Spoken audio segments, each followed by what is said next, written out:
Can you explain the LLC setup process step by step? Sure. We've set up over 4,500 LLCs for people to manage their digital assets. Again, if you want to work with us to do it, if you use the code 50OFF, 50OFF, DAG LLC at digitalfamilyoffice.io, we do it for $2,000. But if you wanted to do it yourself, you can. You would go to the state of Wyoming, you would file with them, you would get a registered agent, you would file with them, you would go to the federal government's EIN website, you would file with them. Once that's done and approved, you would go get your certificate of good standing from the state of Wyoming using your articles of organization that you received from the state. After you filed it with them, they're going to give you a number that you're able to look up the registry with in order to get your certificate of good standing. Once you have all those documents, you would work with an attorney to draft an operating agreement with special provisions for the digital assets to make sure that you are operating compliantly and you have thought through all of the considerations to be able to manage digital assets in your holding company. So get the operating agreement. When you move the assets in there, some people are going to tell you that you need to go set up a bank account and buy a cold wallet and transfer your stuff over. I think that's a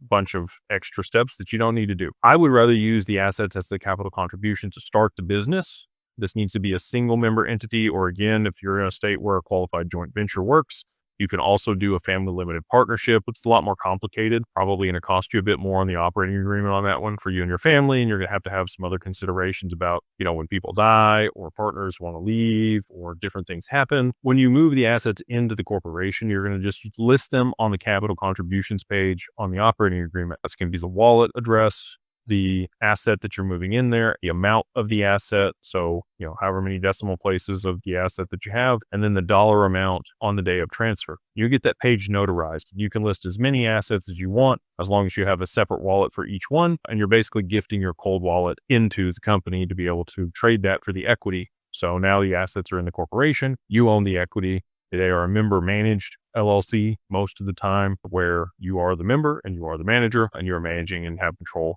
of the assets in the company. Once you have that done, you're going to want to maintain the corporate veil. So you're going to want to have meeting minutes. You're going to want to do the accounting and make sure that you have a separation of personal assets and business assets. You don't want to commingle funds. Any board resolutions, need to be drafted. Any changes to the corporation are going to have to be drafted for the board resolution.